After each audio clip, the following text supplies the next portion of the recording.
Tampa, Florida, man. You already got added to the pool party. Push up at 5:30, man.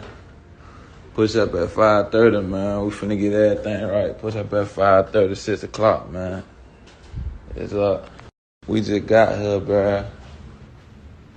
You got to add it. You got to add it, man. Push up. We just got to this bit. Tampa, Florida, man. We all have an expiration date on the calendar.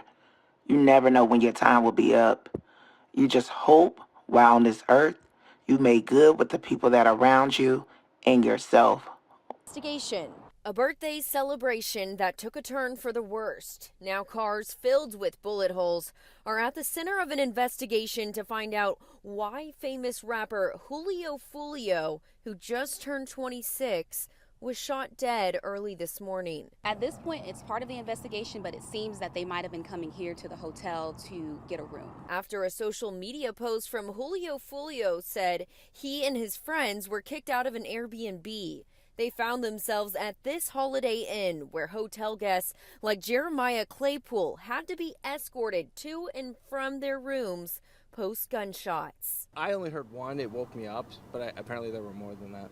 Police say they got the call at 4:40 this morning. Julio Foolio, whose real name is Charles Jones, was confirmed dead at the scene while 3 other shooting victims were taken to the hospital. No one has been arrested in connection to this shooting. You know, we always say it, but in cases like this, it really does make the difference. If you saw something, if you heard something, any little detail can help us figure out what happened here this morning. For now, investigators will lean on federal agencies and work with hotel surveillance video to help determine how the shooting events took place. Also, interviews from witnesses like Claypool. We're still going to stay. We're going to find another hotel. Julio Foolio's life was taken early Sunday morning at a Tampa, Florida hotel. The rapper, whose legal name is Charles Jones, had been out celebrating his 26th birthday at locations he had publicly announced on social media before he and 3 others were shot in the parking lot. Tampa police say they received a 911 call for a shooting at a Holiday Inn hotel address around 4:40 a.m. local time and found 2 vehicles that had been shot at. 4 people were injured in the shooting and 3 are in stable condition and being treated in a hospital, according to police. Police say the man who was fatally shot is believed to be Jones, but the positive identification is pending confirmation from the medical examiner's office. The rapper's lawyer, Louis Fusco, confirmed to local news that Jones was shot and killed. Fusco said Jones was celebrating his birthday at an Airbnb rental but was asked to leave because there were too many people at the residence and that he then went to the Holiday Inn where he was ambushed. Jones, who has over 1.1 million Instagram followers, posted on his Instagram account on June 14th that he was planning a June 21st Airbnb pool party and invited followers to message him for the address. In the same post, he wrote that his birthday weekend would continue the next day at a strip club called Teasers. In a post made several months earlier, Jones had claimed there had already been multiple attempts on his life. He had also talked about being shot in the foot and posted images of himself in a foot cast. He recounts when there was an attempt on his life. So you can't just go there in a gas station and my shit. So I'm trying to pick like the safest one, even though ain't none of that safe. So I pick the gas station, I pull out, I see a car, but I'm like, I ain't really thinking too much of it. But when I'm backing out, that zoom like behind me, it stopped. I'm like, what the f-? So I hit the brakes. I'm like, that shit, I'm finna let that bitch get in front of me. I ain't finna let them get behind me. So that hop in front of me and shit. We get to the next stop sign. That bitch bust a left, hop out, go to blowing that bitch down. And like the car went dry, so that bitch stopped. I'm like, damn, I'm dead. And that bitch on the drive, I hit the gas, smashed the gas to the next stop sign, bust the right. And that bitch went dry no more. I hopped out. I jumped behind like a, I don't know if it was a van or a truck. Hopped behind they shit. I was just laying there for like 10 minutes. I'm like, damn, I'm shot. So I get up. I'm like, I can't walk or nothing. I'm knowing my foot f***ed up. I knock on the people's door house. I'm like, I'm shot. Like, I'm bamming on that bit like I'm shot. Y'all open the bit. I'm hitting the rain camera and all. I'm looking through that bit. I see a he's sitting on the couch. I don't know if he had headphones in or what. I'm bamming on that bit. He ain't paying me no mind. I'm like, what the f-? So I hop back to the car and then I just drive to the hospital, hit 100, bro. You guys, to give you some background on Charles Jones, also known as Julio, in 2021, he was grazed by a bullet in Jacksonville, Florida. Later, he took to Instagram to taunt his ops, stating, "Y'all missed a whole 100 shots, and y'all missed." Foolio belonged to a Jacksonville gang called KTA. KTA has been in a long-time feud with ATK. ATK that has Youngin Ace as the head member. Youngin Ace was the target in a retaliatory shooting for the death of Jones' cousin Zion Brown in June of 2018, when him and 3 other teens went to a Center restaurant to celebrate the rapper's brother's birthday.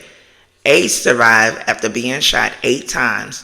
The 3 others, Trayvon Bullard, 18, which is his brother, passed away, and 2 others, Royal Davon Smith Jr., 18, and Jacoby Deshaun Grover, 19. Julio Foolio made several posts on social media glorifying the killings, stating he created an airbrush t-shirt that said, "Rest and Piss 23. Youngin Ace had a song that's in the ops called "Who I Smoke," and Julio made a song called "When I See You." Due to Julio's high-profile status and his affiliation with KTA, the Jacksonville Police Department is on high alert. I mean, unfortunately, I think young people think this is a game, and there'll be comments about this in the statement that I make, and they make it like it's a video game. It's not. This is real life. So he has a mother. He has parents. Siblings, probably friends, and they have to deal with these kind of losses, and it's unfortunate. Now the next thing is these groups, I won't name them, they know who they are. We're not going to tolerate any retribution, any revenge. We're going to watch, we're going to be around paying attention to what's going on, but it's unfortunate. It should never happen, Tarek. And I've never seen so much devaluing of human life. It's like it's fun, and they talk about it in rap videos and songs, and it's just doesn't make any sense. Hello, you guys. Thank you for tuning in to Karen Classified. I hope you guys comment, like, and subscribe to the channel. I also hope you leave your comments down in the section below. Here we have a story in regards to a young man. His name is Charles Jones. However, he go by the name of Julio Foolio, and he's a rapper. He's a drill rapper, and unfortunately for him, he lost his life the day of his birthday or the following day in the parking garage of a Holiday Inn in Tampa, Florida.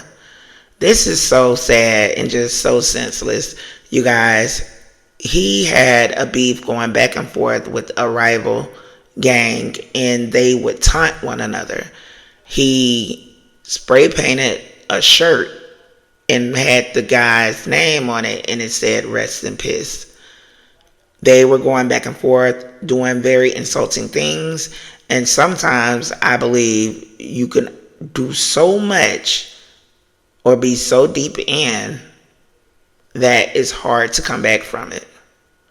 I don't know if he could have done a public apology and they would have just backed off and laid off, but they were doing a lot of disrespectful things to one another.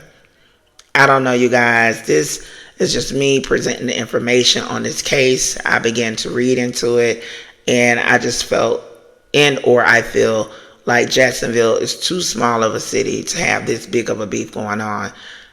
I've listed so many young men that have lost their life in regards to them just being a rivalry. And the reality is, if they would have came together, they would have had so much more of a bigger impact. And I'm not sure if they have the guidance and or knowledge or have aligned themselves up with someone who could be in their ear talking to them, because if so, it is my belief the fire would have ceased a long time ago. Now you have the residents that are on high alert. You have the officers that are on high alert. They think and or feel as if it's going to be a lot of retaliation going back and forth. This is very sad. This is unfortunate. Like he stated, this is someone's son. This is someone's nephew. I get it, and I know the family is going to be tremendously hurt. However, I'm asking you guys, Do you think when you do disrespectful things to other people that you could be redeemed from them and that people will be willing to forgive you so you can move on? I don't know. I'm going to leave you guys in the comments to kind of sway me because I'm just on fence when it comes to this. And I just think it's sad because as I'm reading this, although I've uploaded some of the guys that has lost their life to the beef that's going back and forth, it's way more than that. This would have been a very long video. Again, you guys, I hope I was able to kind of collectively put some things together so you could get a perspective as to what's going on, as to why not only was this young man gunned down, but his friends that was around him as well. I just hope and pray that this drill rap is done and over with, and that these young people see the value in themselves and understand that this thing called life is real. I don't know, you guys. Until the next video, you guys, I hope everyone stays safe and take care.